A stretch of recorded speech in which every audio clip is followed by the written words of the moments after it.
I'm one of the most notorious slashers in history, and I don't want to give that up.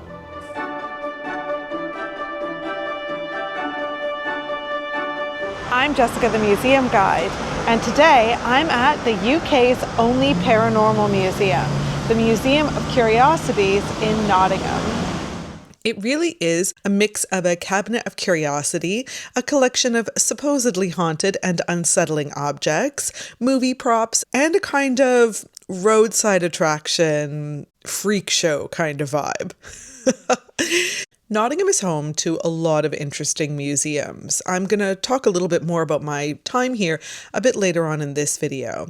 And of course, Nottingham's home to the Museum of Curiosities, which used to be called the Haunted Museum, and it was located in an old cinema just a few doors down from the old morgue.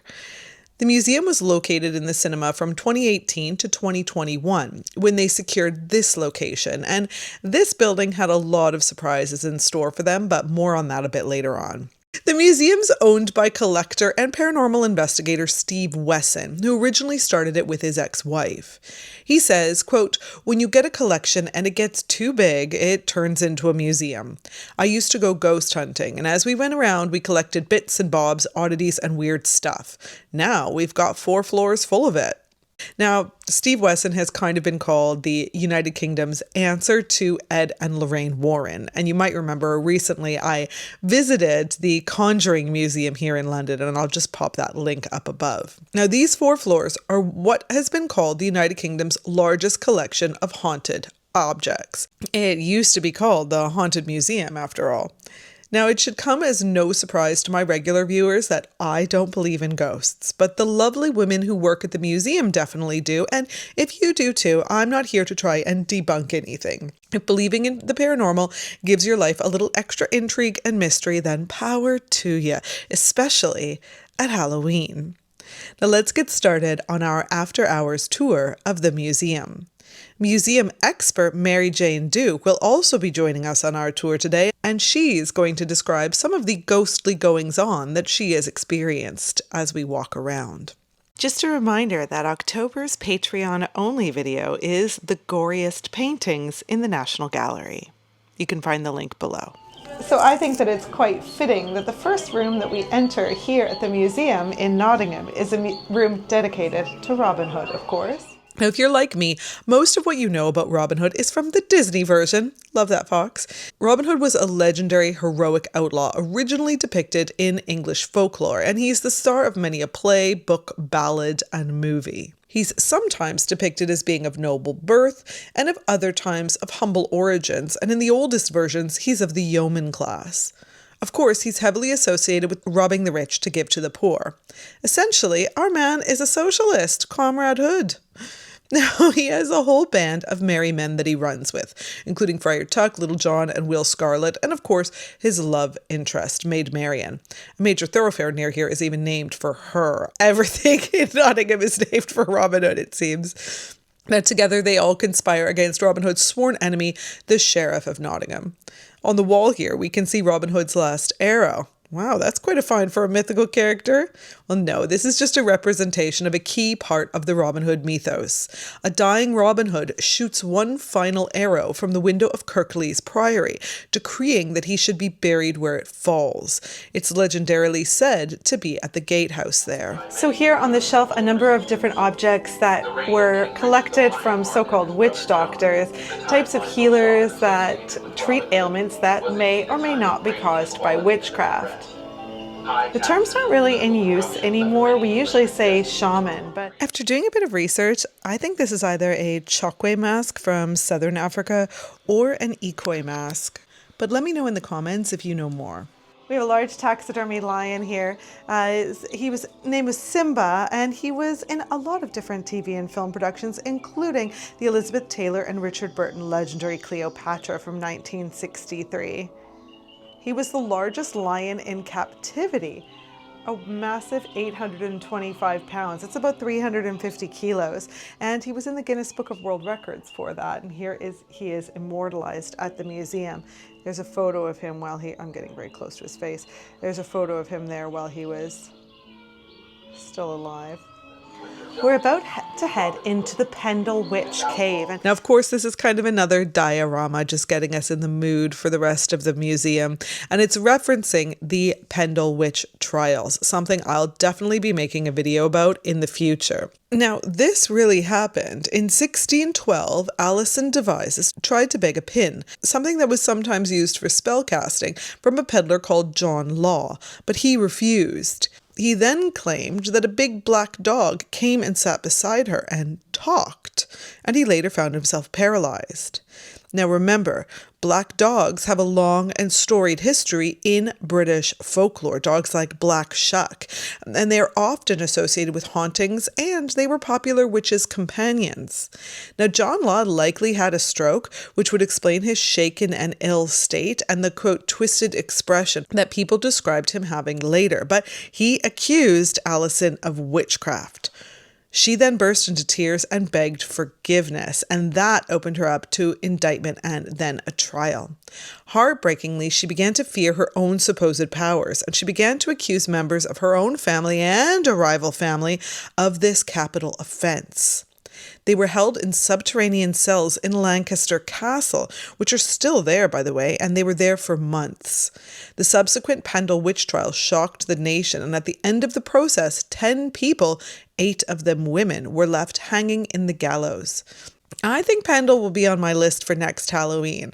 Would you be interested in watching a video on this topic? Let me know in the comments below. Now, this witch cave that we're in right now doesn't have much to do with the real case, which was all about poor women being forced to turn on one another by overly zealous local authorities, but it is kind of bathed in spooky red light. Here we can see the Pendle witch hair, and this hair was found by a passerby many years ago on Pendle Hill.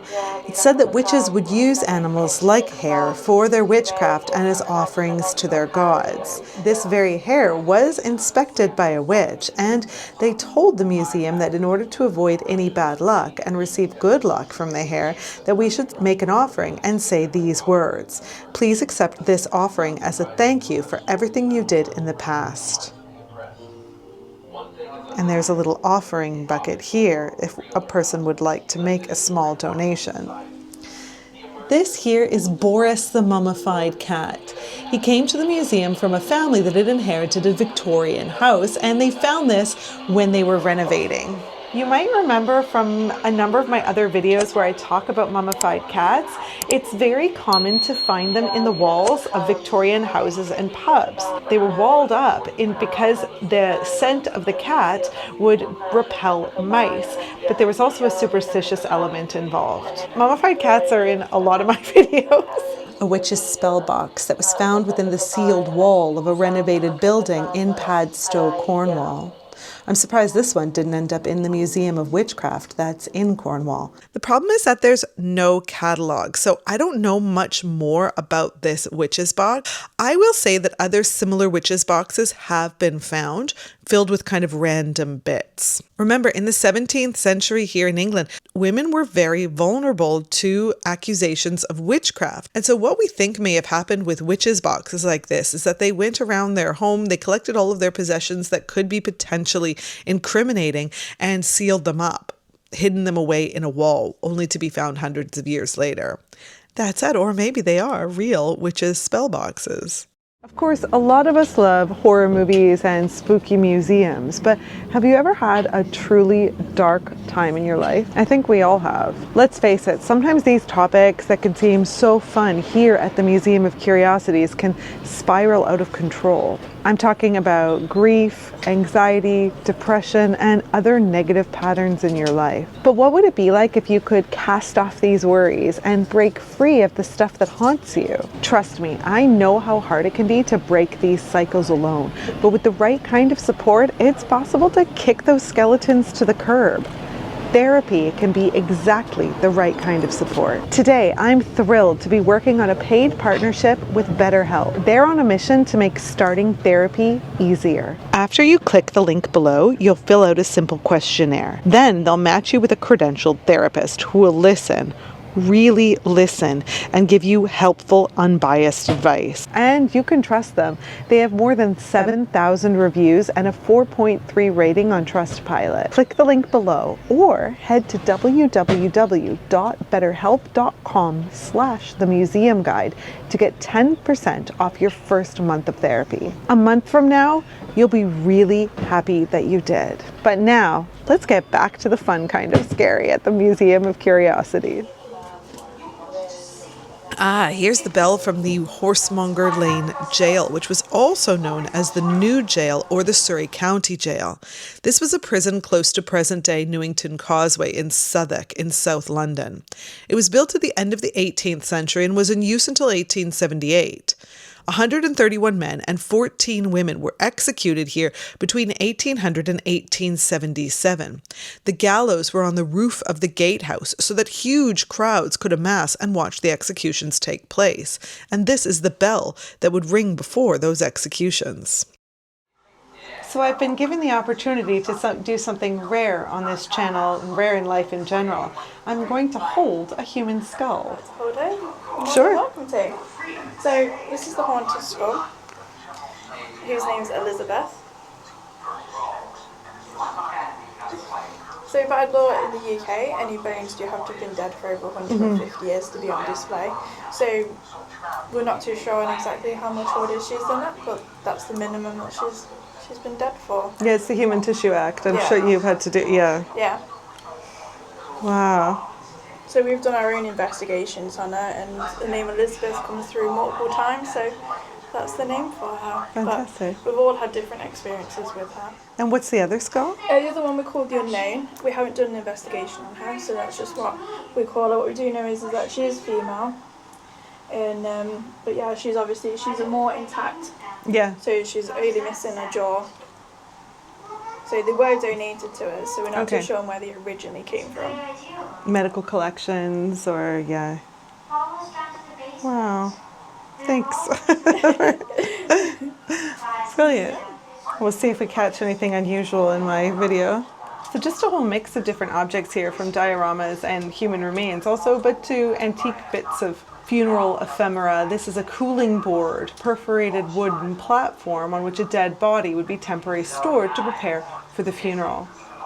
You could put ice beneath the holes so that this would keep the body from decomposing quite as quickly. And of course, this is before the era of embalming and preserving corpses.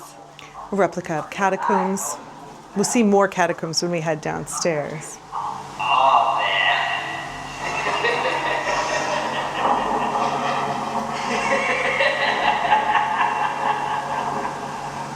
Okay, a little bit of circus sideshow lore, a personal favorite of mine. Bones from penguin boy, fused coccyx and hip bones, and this would cause the feet to grow directly out of the hips. This condition was likely similar to that of Dick Brisbane, who was known as Dickie the Penguin Boy. Here's a photo of him back in 1976. A lot of different skulls here. This one, said to be a crying human skull, another oddity of the museum. Ah, a kapala. This is a Tibetan skull cup. These are fascinating. I talked at length about these in my most recent video about the spookiest objects in the British Museum. And these are used in the Tibetan Tantra practice. Fascinating. We can see a skull that has some trepanation here. This is found throughout prehistory and in fact all the way to the present time. I should say, like the Sawbones podcast, don't drill a hole in your head, but people do it to relieve pressure, and they say they can experience euphoric feelings. I don't know about that. The 19th century medical skull. I talk a lot about medical museums on my channel, and of course, for obvious reasons, the top of the skull is missing here because this may have been used for post-mortem examination. Now here we have a Viking skeleton. It says 6th or 7th century. I mean, that would be a bit too early for the Vikings. The Viking age was really only 700 to around 1100. The sign says that this skeleton is from a rare mass grave of 54 executed Scandinavian men on Ridgeway Hill in Dorset. But those skeletons date between 970 and 1025 CE, so I just think that this sign might be a little bit off. The men there were believed to have been Vikings. Remember, that was a profession and not an ethnic ethnic group. They were executed by local Anglo-Saxon people. They were all decapitated and their heads were deposited in a pile at the southern end of the grave. Fascinating. Fortunate enough to be in there. Oh wow, a giraffe skull. You know, I don't think I've ever seen a giraffe skull. I love this. These little knobs are called ossicones. They're columnar or conical skin-covered bone structures on the heads of okapi, giraffes, and some of their extinct relatives. That's so neat. When you look at a giraffe, it almost seems that these are antlers, but they are actually part of the bone. Oh, wow. This is a mummified foal. I can't tell from looking at it whether this was a fetus or maybe even a kind of horse lithopedion, like a stone fetus, or whether this was mummified after birth, but it is really fascinating. He was huge. He was. He was humongous. Yeah. Like, I see a lot of human skulls in museums, and that is a big It is. skull. Yes, This is very big. honestly one of the biggest. Wow, that's a big skull. Okay, we have a whole shelf here of ancestor skulls from the Asmat people, an ethnic group from New Guinea, from the province of South Papua in Indonesia. Of course, you can go there, and there is an Asmat museum in Papua, but there's also a vast collection of Asmat art and culture at the American Museum of Asmat Art at the University of St. Thomas in St. Paul, Minnesota. Headhunting raids were an important part of Asmat culture until missionaries suppressed the practice, which, according to some accounts, persisted right up until the 1990s. Now, no word on when these heads, decorated with shells, fibers, and feathers, are from. In the Asmat culture, it was believed that any adult death, even from disease, was caused by an enemy, and so there was then an endless cycle of revenge. This is also the ethnic group who may have killed and potentially ate 23-year-old Michael Rockefeller, the son of New York Governor Nelson Rockefeller, one of the wealthiest men in America. His 1961 disappearance was the subject of much speculation, and we'll probably never know. Okay, in this room too, lots of other mummified animals to have a look at. And a Book of the Dead.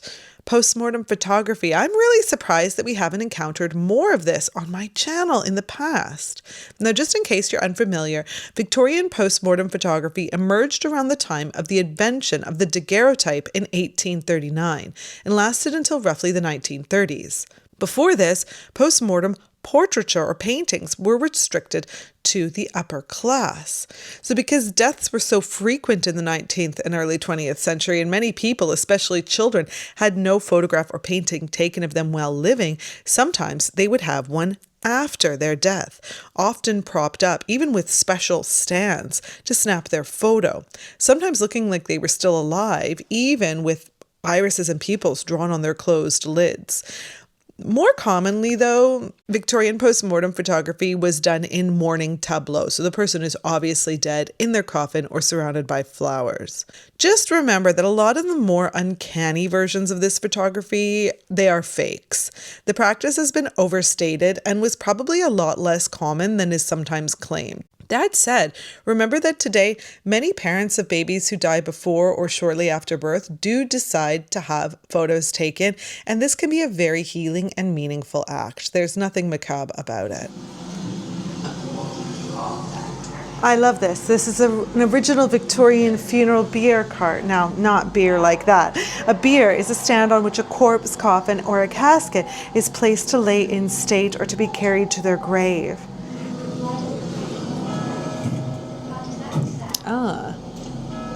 The medical bag of a suspected serial killer. I just want to mention that while I stayed here in Nottingham, I also visited the fantastic National Justice Museum, which I'm going to be making a video about as well.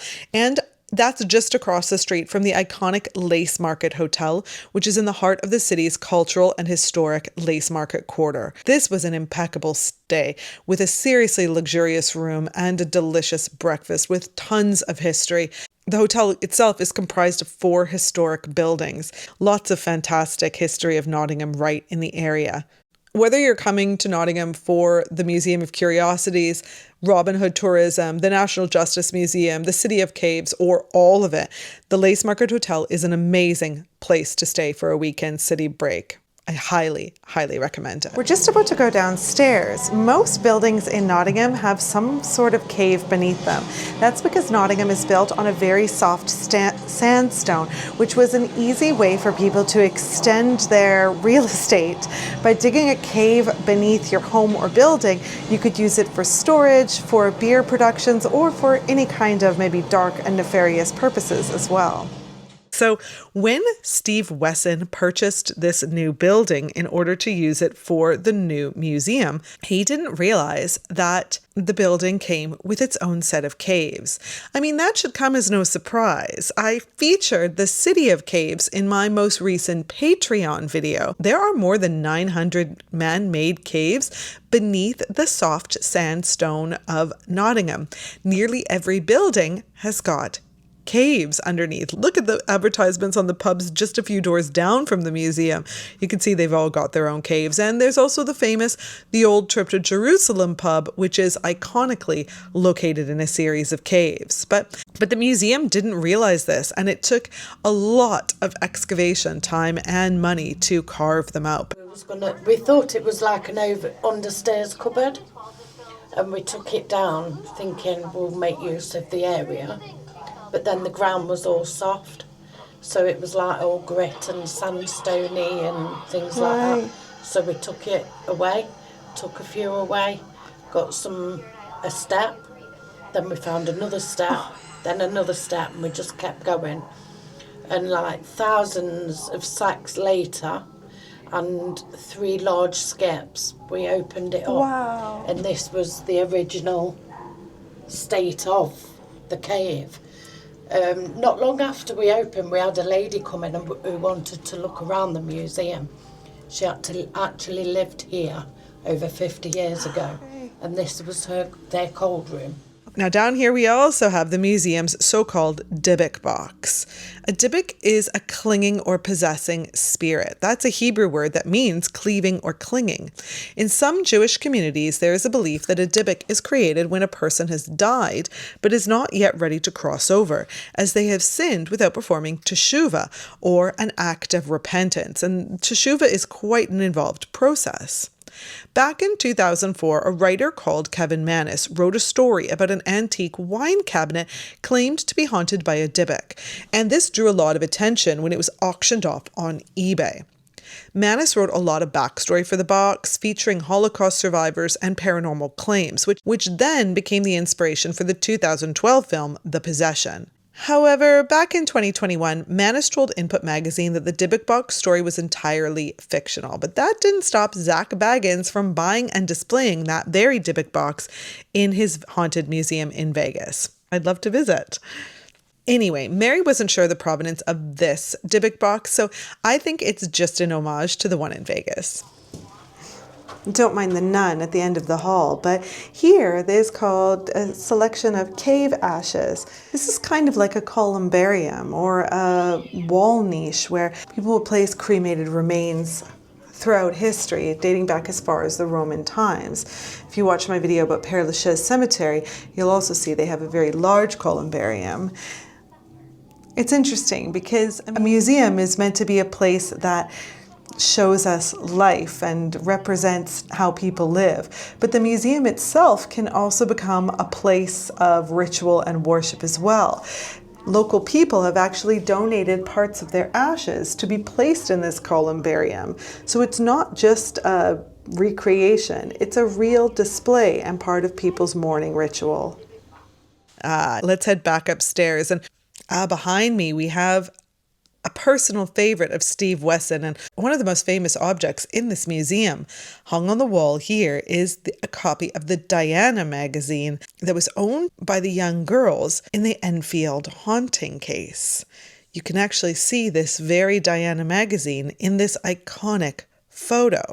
Now, the Enfield poltergeist, or the Enfield haunting, is a claim of supernatural activity that occurred on Green Street in Enfield, North London, between 1977 and 1979.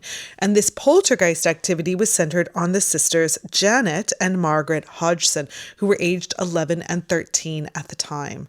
This story attracted a ton of press coverage in the British press and has been the subject of tons of podcasts, documentaries, radio shows, television programs, and it was dramatized in the 2016 film The Conjuring 2.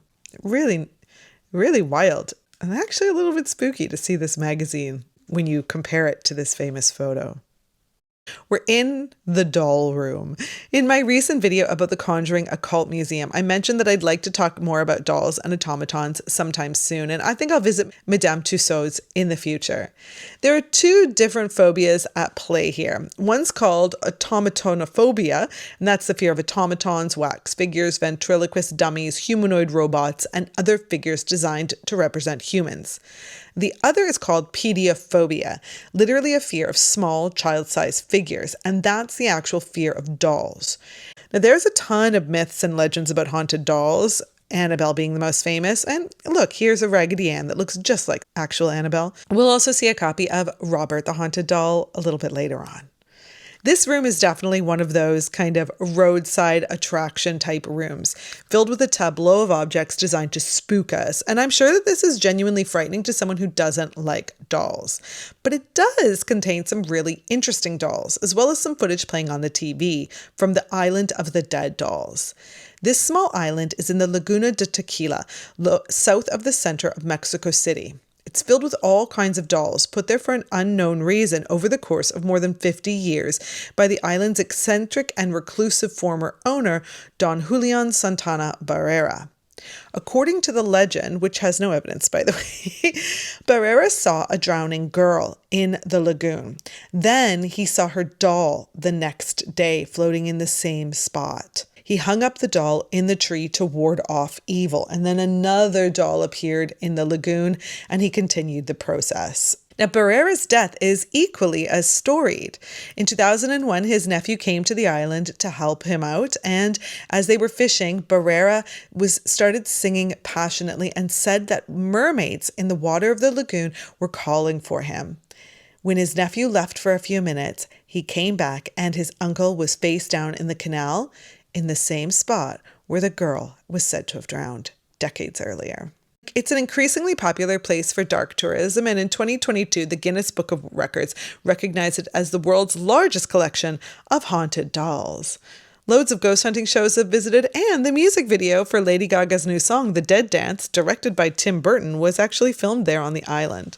All right, and then in the next room, it's a room of kind of rock, film, and sport memorabilia. Here's Robert Englund, Freddy Krueger himself, and a few other bits of memorabilia from other horror movies. Also, this closet filled with moving automatons, and I have to admit that these got me. I wasn't expecting these to move, and I really did jump. Okay, now we're in a room mocked up to look like the old morgue in Denbigh Asylum that's been kind of taken over by a skeletal mad scientist. This really has like an American Horror Story opening credits kind of feel. Denbigh Asylum, which was officially called the North Wales Hospital, was a Victorian-era mental institution in Denbigh, built between 1844 and 1848. And it closed in 1995 after decades of decline, and it's now a Grade 2 listed derelict building. I've seen a lot of urban exploration of the site online, but I've never been myself, and I probably won't get to visit it, at least in this state, because it's undergoing a massive redevelopment project to become homes and businesses. While a lot of the outbuildings will be demolished, the 34 apartments will be constructed within the historic structure. And for those who believe in spirits and haunted places, that might be a hard sell, because this has a reputation as one of the most haunted places in the country. It also has a very real history of fires and vandalism. This is some of the real morgue equipment from Denbigh Asylum, and it's been mocked up to look like an abandoned morgue. That was my favorite movie when I was a kid. Yeah. Oh, wow. Or actual movie props from Pirates of the Caribbean. Oh, okay. Okay, lots of cool taxidermy in this room. Some fantastical, some just a bit sad, like this puppy. I really love this kitten. It's both kind of cute and it's also really ethereal. And then this said to be a moving picture. The children move around when no one is present. Okay, now we're going upstairs to the final floor, and there's nothing inherently upsetting about prosthetic limbs, but they do feature a lot in museums and displays like this, and in places like American Horror Story opening credits. I suppose we all have our anxieties about losing a leg or an arm, and so maybe it plays into that. Maybe I'm getting a bit too Freudian here, but we're now in the exorcism room, and apparently this bed was used in a real exorcism. I actually think this room might be a lot more interesting if it detailed the real cultural and social reasons behind these practices of exorcism. Anyway, we have here a whole room filled with horror movie props, a few Reagans from The Exorcist. I talked a lot about The Exorcist in my video about the British Museum because there's so many Pazuzu amulets there. He's the demon in the movie. And of course, Chucky. When I was walking through here alone, he kept moving and kind of startling me. The spider thing from The Thing. That's one of my faves. Over here on the wall, though, a painting by John Wayne Gacy. These are really controversial because remember, John Wayne Gacy was a notorious serial killer who tortured, raped, and murdered at least 33 young men in the 1970s. Now, we know that he was a clown in his spare time, but not a lot of people know he was also an artist. And Gacy created hundreds of paintings during his time on death row. And his artwork has become really controversial because some people saw it as a way for him to profit from his crimes or from something horrific, the pain of those who lost their loved ones. But others view it as a form of therapy or a way for him to express himself. So I'll leave that up to you. Let's let Mary tell us a little bit about this couple's spirit painting now. These pictures, they are meant to be stay facing each other all the time. If for any reason they are face turning away, you actually find them wandering around looking for each other. So they should never be separated. We did an experiment on them a while ago, and we had them facing opposite sides, and we had lots of visitors come and beg us to actually turn them back. Yeah. That's really interesting. Oh, Robert. I didn't know you could buy replica Roberts. Yeah.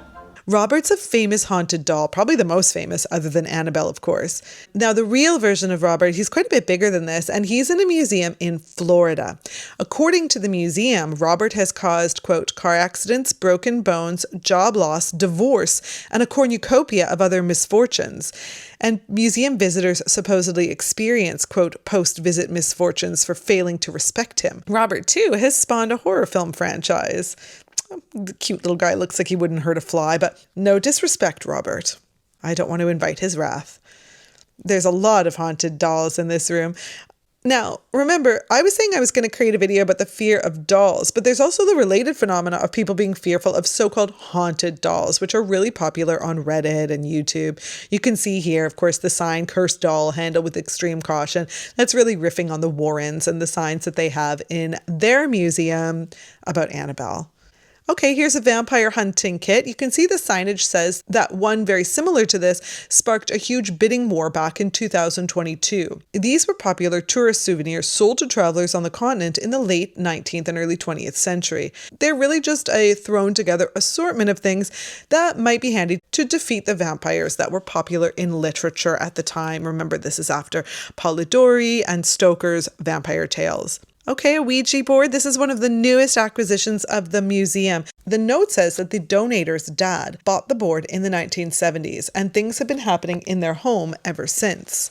Bad smells, sweet perfume smells, wardrobe doors swinging wide open, window glass cracking, dogs growling, the bed shaking. So, I mean, that's an interesting kind of service if we think of it in this way. Museums are often places where people donate their loved ones' possessions after they die, but this museum and others like it can also provide a home for objects that are frightening or upsetting to people. Okay, death masks are in so many museums because they are so associated with the grim, macabre, and with death. Although, as we learned about in my Highgate Cemetery videos, they can also provide a lot of comfort to those in mourning. This is called a Nkisi figure, and it comes from the Bakongo people in the Democratic Republic of Congo. They were originally crafted as protective figures or fetishes, and this piece served as a safeguard against evil spirits, a remedy for ailments, and even a tool for ensuring justice within the community. You can see that it's very textured, spiky, there's lots of nails, and there can be folk medicine bound into the clay material and into the nails. A priest called a ganga will then drive a sword into the object to release the medicine. A little bit of hair jewellery. The fashion for hairwork jewellery was made popular by Queen Victoria, and she exchanged locks of her freshly cut hair of her children, herself, her grandchildren, with members of her family on birthdays and anniversaries. But you could also use the hair of your loved ones for mourning jewellery made after they died. Now, I had been wanting to go to Layla's Hair Museum, the world's only hair jewellery museum, which is in Independence, Missouri.